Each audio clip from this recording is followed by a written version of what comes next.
मेरा भाई ये एग्जिट डोर है जी तो इसको पेंट करने के लिए सबसे पहले जी। ज्वाइंट टेप की जाती है।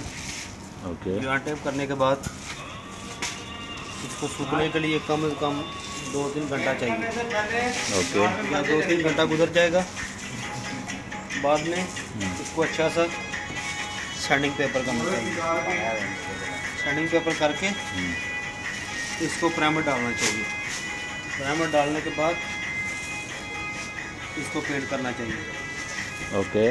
ओके, और तो उसके जब बाद आप पेंट करेंगे जी तो इसको बहुत एहतियात के साथ ऊपर लगाना चाहिए ताकि इसमें कोई क्रैक या कुछ गड़बड़ ना हो जाए। सही है, सही है। इसको देख के जी आराम के साथ काम करो, ओके। कभी भी जल्दी में काम ना करो। ना करो। हाँ, कलर बस एक होगा या और भी कलर होगा? आपका अपना मर्जी है। इसका किस तरह है, यही है या और है?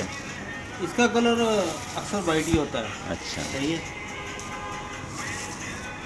ये दाना है या? नहीं ये दाना नहीं है, अच्छा। ये वाटर पेंट है। हम्म, तो इसको 2-3 बार करेंगे ये प्रेस हो तो जाएगा। ये प्रेस हो जाएगा। ठीक है, ये लीजिए जी, ये अभी रेडी है।